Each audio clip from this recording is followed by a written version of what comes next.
अस्सलाम वालेकुम रहमतुल्लाह। आज हम जिस मौजू पे बात करेंगे वो है यरकान जॉन्डिस। मैं कोशिश करूँगा जो कम पढ़े लिखे हैं या जो पढ़े लिखे हैं मेडिकल का नॉलेज नहीं है उन तक ये मेरा मैसेज पहुँच सके। अच्छा, ये होता क्यों है और इसकी वजह क्या है? स्किन का पीला हो जाना, आँखों का पीला हो जाना, इन सब के पीछे क्या रीज़न है, मैं सब ये कोशिश करूँगा एक आसान अल्फाज में, मेडिकल टर्म ना बोलूँ। हमारे जिस्म में खून है, पूरे जिस्म में वो है। अब ऐसा लगा लें कि एक दरिया है, दरिया के अंदर पानी बह रहा है और पानी के ऊपर कुछ खास चीज़ें तैर रही हैं। वैसे तो बहुत सारी चीज़ें तैर रही हैं, उनमें से सबसे खास चीज़ जो तैर रही है वो है आरबीसी, हमारे सुर्ख जरसूमे। हम सिर्फ सुर्ख जरसूमों की इधर बात करेंगे। तो वो जो सुर्ख जरसूमे हैं हमारे आरबीसीज, वो सुर्ख क्यों होते हैं? वो एक मादा है जिसकी वजह से वो सुर्ख होते हैं, वो है हीमोग्लोबिन। हीमोग्लोबिन दो चीज़ों से मिलकर बनती है, एक हीम और दूसरा ग्लोबिन। हीम एक आयरन है, ग्लोबिन एक प्रोटीन है। तो ये मादा क्यों ज़रूरी है? जब हवा से ऑक्सीजन आती है तो वो आके हीमोग्लोबिन के साथ चिपक जाती है। जब चिपक जाती है तो ये आरबीसी के साथ फिर सर के बाल से लेकर पाँव के अंगूठे तक ये ऑक्सीजन पहुंचा के आता है, हर खुलिये तक, हर सेल तक हीमोग्लोबिन। अच्छा, उसके बाद हम देखें, जब ये ऑक्सीजन उधर रिलीज करके आता है, बाद में वो कार्बन डाइऑक्साइड वापस अपने लंग्स में लेके आता है और उधर आके कार्बन डाइऑक्साइड फिर बाहर आ जाती है और ऑक्सीजन उधर रिलीज हो जाती है। ये तो हो गया जी एक ब्लड का ऑक्सीजन ट्रांसफॉर्मेशन। अब हम बात करते हैं, हर चीज की एक जिंदगी होती है, एक लाइफ स्पैन होता है। ऐसे ही आरबीसीज का भी एक लाइफ स्पैन है, उनकी जिंदगी है एक मखसूस दिन, जो कि 120 दिन।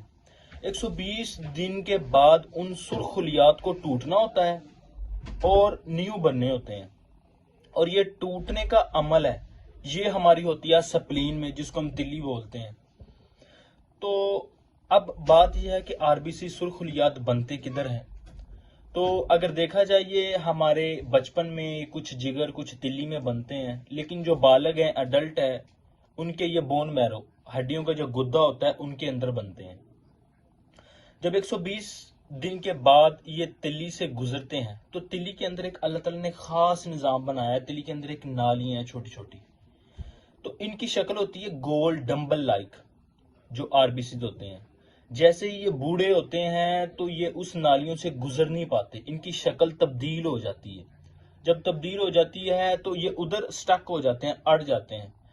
जब अड़ जाते हैं तो स्प्लीन इनको तोड़ देती है दो हिस्सों में, और हीम अलग हो जाती है, ग्लोबिन अलग हो जाती है। ग्लोबिन दोबारा ब्लड में फिर इस्तेमाल हो जाती है और जो हीम है वो भी इस्तेमाल हो जाती है, लेकिन वो कुछ प्रोसेस कॉम्प्लिकेशन के बाद स्प्लीन से लिवर में चली जाती है, जो कि होगा हमारा बलीरूबन बन जाएगा लिवर में। ये प्रोसेस आसान नहीं है और ना इतना सिंपल नहीं है, सिर्फ समझाने के लिए मैं बोल रहा हूँ। और जब ये जिगर में जाएगी, उधर जाके क्या करेगी, उधर आपके जिगर से लेकर इंटेस्टाइन के दरमियान जो रास्ता है वहां से गुजरती हुई इंटेस्टाइन में आएगी और आपके पखाने के रास्ते, ये पखाने से बाहर निकल जाएगी, जिसको बोलेंगे बलीरूबन। ये तो हो गया एक नॉर्मल प्रोसेस। अब जब इसके अंदर कोई रुकावट आती है या कोई ऑब्स्ट्रक्शन आती है, जिगर के और इन अंतरियों के दरमियान जो नालियां हैं, जिसको बाइल डक्ट बोलते हैं, पेंक्रियाटिक डक्ट बोलते हैं, जब उनके अंदर कोई ऑब्स्ट्रक्शन या रुकावट आती है तो ये बलीरूबन बाहर नहीं निकल पाता। तो फिर क्या होता है, वो जो बलीरूबन है टूटे सेलों का, वो इकट्ठा होना शुरू हो जाता है लिवर के अंदर। लिवर से ब्लड में इकट्ठा होना शुरू हो जाता है, बाहर तो निकल नहीं रहा। फिर क्या होगा, आपकी स्किन सारी पीली हो जाएगी, आंखें पीली हो जाएंगी, पेशाब का कलर चेंज हो जाएगा, और मेन चीज आपकी जो पखाना है, फीसिस, उनका कलर चेंज हो जाएगा, काले पखाने आएंगे। ठीक है, मतलब नॉर्मली येलो ब्राउन आते हैं, उसके अलावा हट के आएगा कलर। ठीक है, ये इसकी अलामत। अब बात करते हैं ये बलीरूबन ब्लड में इकट्ठा होने की वजह क्या है। तीन बड़ी मेन वजूहात है। सबसे पहले ये एक बीमारी है जिसको हम स्फीरोसाइटोसिस कहते हैं, और थैलासीमिया, ये बच्चों के, ये तो बचपन में ही अपीयर हो जाती हैं। इसमें क्या होता है, सेल नॉर्मल बनता ही नहीं है, वो बनता है वो गलत शेप का बनता है, डंबल लाइक नहीं बनता, गोल नहीं बनता। तो वो क्या होता है, स्प्लीन से जब गुजरता है टूट जाता है, जब टूटता है हीम लागू होती है, ग्लोबिन लागू हो जाती है। जब रोज रोज ग्लोबिन बनती रहेगी, हीम टूटती रहेगी, तो क्या होगा, आपका बिलीरुबिन साइड प्रोडक्ट है जो आरबीसी का, वो बढ़ता जाएगा लिवर के अंदर। लिवर जब संभाल नहीं पाएगा तो वो ब्लड के अंदर स्क्रीट आउट कर देगा। अच्छा, ये है, इसको बोले प्री हेपेटिक जॉन्डिस, मतलब जिगर से पहले पहले का जॉन्डिस। इसमें भी क्या होता है, स्किन पीली हो जाती है, आंखें पीली हो जाती हैं। और ऐसे बच्चे जिनको ये होती है, ये नियर नॉर्मल लाइफ गुजार रहे होते हैं, अगेन एंड अगेन ब्लड, मतलब लोगों से रिसीव कर करके। और दूसरा इसकी कॉमन वजह है, वो है वायरल अटैक, वायरस, जिसमें आपका हेपेटाइटिस आ जाता है, hepatitis A, hepatitis C, hepatitis B, hepatitis D, hepatitis A. ये सारे वायरस क्या करते हैं, इसमें जैसे कोई वायरस आया आपका गला खराब कर देता है, ऐसे ही इधर भी ये वायरस आता है और जिगर की इन्फ्लेमेशन कर देता है, जिगर खराब हो जाता है, जिसकी वजह से जो बिलीरुबिन स्प्लीन तिल्ली से आता है, जिगर संभाल नहीं पाता, तो वो उधर इकट्ठा होना शुरू हो जाता है। ठीक है, तो फिर क्या होता है, वो एक्सक्रीट आउट नहीं होता, तो फिर भी आपको जॉन्डिस हो जाता है, स्किन पीली हो जाती है, यूरिन का कलर चेंज हो जाता है, फीसिस का कलर, आंखें इवन दैट येलो से ब्राउन ऑरेंज येलो भी हो जाती हैं। अब हेपेटाइटिस ए भी एक वायरल है, लेकिन 98% ये खुद ब खुद ही ठीक हो जाता है, जिसमें जूसेस लेने से नेचुरल, और प्रोटीन कम करने से, ज्यादा नहीं कम करने से, और आराम करने से, रेस्ट करने से, हाइजेनिक रहने से ये वायरस खुद ब खुद ही खत्म हो जाता है, तकरीबन approximately with in 1.5 to 2 months। और जो हेपेटाइटिस सी और बी है, सी की भी पहले इंटरफ्रोन्स के इंजेक्शन होते थे, अब तो उसका 3 मंथ का कोर्स आ गया है, वो तो बिल्कुल ही खत्म हो जाता है। और जो हेपेटाइटिस बी है, इसका भी ट्रीटमेंट पाकिस्तान में अवेलेबल है, लेकिन एक लंबे अरसे तक इसका ट्रीटमेंट करवाना पड़ता है, और ये है काबिल इलाज। और अब हम बात करते हैं तीसरी बड़ी वजह जॉन्डिस की क्या है, यरकान की, पीलियापन की।